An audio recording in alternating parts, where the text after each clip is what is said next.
Hi, son. Welcome to another entry of Lou's Life Pearls, where mom is just sharing her life lessons with you. You'll notice this is my first video where I kind of start my entry like that. All my past videos, sometimes I say hi everybody. I don't like doing that anymore. I'm making these recordings for you so I can share with you the things that I'm learning in life. And so my focus is you. So today's a Sunday, and you and I and Daddy just had breakfast like we do on most Sundays.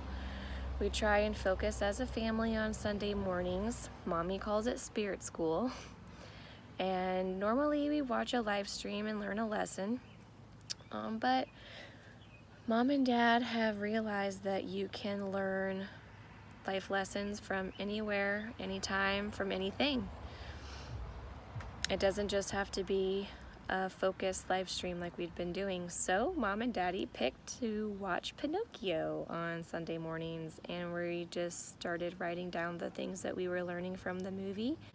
The main thing I just want you to learn is that there's going to be things that people intentionally teach you, especially Mom and Dad or any teachers or coaches in your life, but some of the biggest lessons are going to be the things that you read between the lines and everything all around you. We were watching Pinocchio, and there is a common message that, Disney was trying to get across. One of the main things that they talk about is learning to decipher good from bad and understand temptations, and understanding that sometimes something might appear good and it's actually not good, or sometimes people that have bad intentions take advantage of kind people.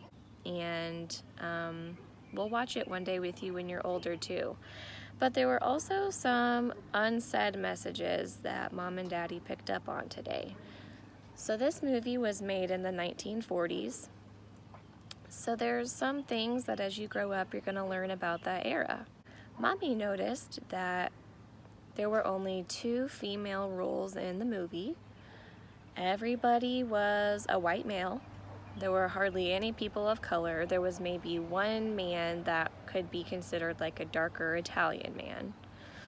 The only women were a fairy and a very sensual puppet. And you could maybe argue that the fish was female, and the only reason you are able to maybe assume this is because she has long eyelashes. So the main things that the women roles were known for that we noticed were, 1, the fairy. She's meant to be beautiful and kind of an angelic presence. She is granting wishes. The puppet is used for entertainment and kind of eye candy, eye entertainment. Group of men watching this sensual puppet dance around. There's also a lot of symbolism involved in being a puppet, but of course, I'm not saying the only puppet was a female, but one of the only female roles was a puppet. And very provocative clothing showing off her women parts. Take with it what you will. And then the fishy was just a female fish, and in the beginning the biggest part this fish ever has is she's really kissy and she just wants to kiss the cat. So those are the roles that the females had. The roles that the men had ranged from Geppetto, who is a single man in a workshop who wants a child. The other men are foxes, who seem to be in the movie to be deceivers. They're supposed to kind of appear good, but they deceive Pinocchio into bad things for himself. The other man is the boss of the puppet show, and he's all about money. Doesn't care about anyone else involved. The other man is also a large white man of power who is somehow politically involved with these foxes and hires the foxes to find stupid little boys, basically kidnap them, and take them to Pleasure Island. And they are turned into jackasses. They're turned into donkeys, and they're just sent off to various places, such as circuses, and I'm assuming this is just for money. So, those are the roles of the men. What else did I notice? Oh, also, kind of an unsaid message is that as a boy watching this movie, it's supposed to be pleasurable and appealing that Pleasure Island, oh my goodness, think of all the things you get to do. You get to destroy things. One of the attractions at Pleasure Island is getting to come destroy a mansion. So boys are breaking glass and tearing apart this mansion. Another attraction is they get to smoke all that they want. They get to leave things a mess. Everything's a mess and is cluttered. That's good and attractive, you know. We don't have to keep things clean as boys. What was the other thing? Oh, and they also could pick what fight they wanted to go watch. So as a boy, you're excited to go to Pleasure Island, where you get to smoke, watch fights, destroy things, and keep things a mess. So, oh, also another attraction is, of course, you get to eat whatever you want. What kid doesn't love a sweet? There's, you know, they're eating ice cream and pie and whatnot. Their family doesn't know that they're turned into donkeys. And anyways, Pinocchio gets away from this. However, he does grow ears and a tail, but he escapes. And so there are good messages that this movie is trying to get across. Just encouraging kids to be brave, truthful, and unselfish. Also just learning to listen to your conscience. That's a big theme of the movie, is figuring out what is a conscience, how do I know good from bad? Well, you have a conscience that's kind of like your guide, that's kind of telling you what to do and guiding you how to make your decisions.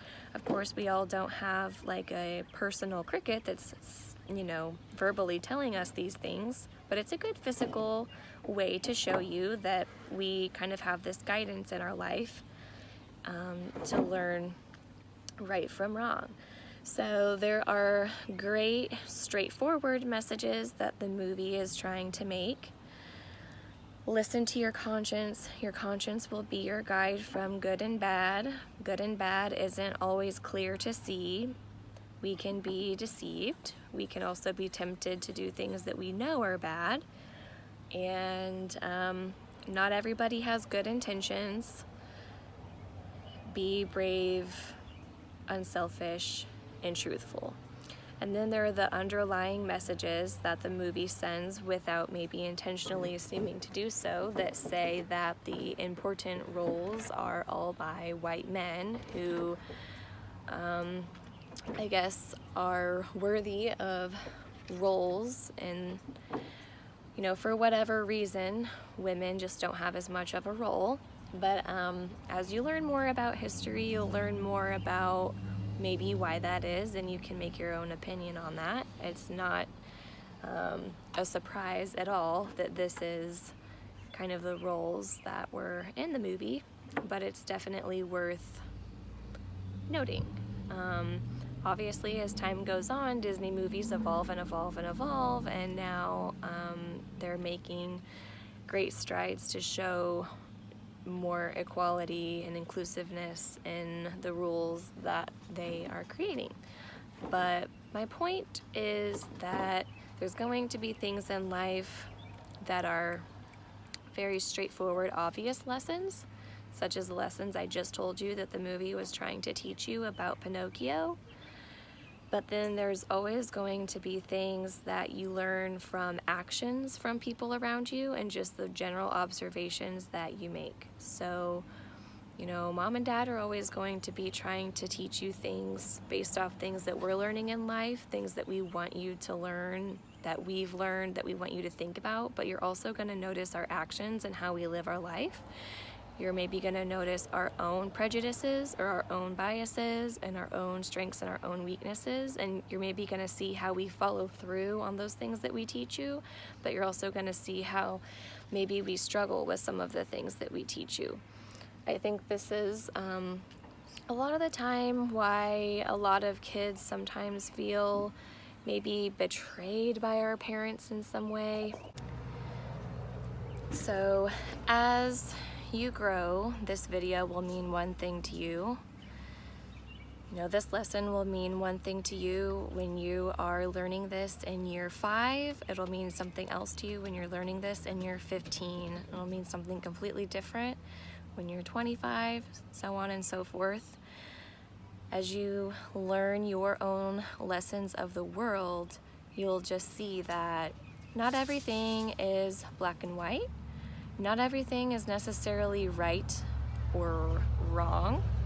It's our goal as parents to raise you up to be a good human being in the world for yourself and everybody around you. But you're going to learn that what it means to be good is actually kind of tricky to define. But the most important thing is that you're observant of everything around you, and you're always receiving and learning based off of everything in life. It can be conversations with friends, or seeing the mistakes they make, or seeing the things they do good, or seeing the things that people that you work with are doing and how they live their life and how they feel, their experiences, the things they're going through, the things that your teachers are teaching you verbally and by actions. Same with your coaches and everyone around you. I want you to pick up on those messages in movies that you're watching, shows that you're watching, music that you're listening to. There's going to be words that are directly said and lines that are specifically spoken. Then there's going to be underlying messages just based off of who is in the movie, who is singing the song, what are they saying, what's the part that they're playing, what's the plot here, what's the message. What are they hinting at that's okay? What are they hinting at that's not okay or not cool or not in or not popular? And what do you think about that? Like I said, this will mean one thing to you when you're little, something totally different when you're older. And you just have to think about it, and eventually with time you'll figure out where you stand on some things. But until then, Mom and Dad are here to guide you and help you figure it out. And as long as you're receptive to the world around you, you're gonna live a full life.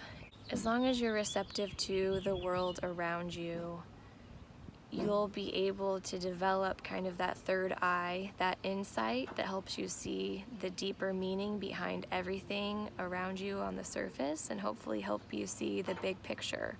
And this is so important too, so that you feel clear-minded, because there's a lot to think out there in the world. And there's a lot of people who do have bad intentions, sometimes even people that are close to you who you want to trust. And this realization that there is a bigger picture to the whole world will help you be a whole person, level-headed, clear-minded, and full. I love you so much, and I can't wait to see the boy that you grow into.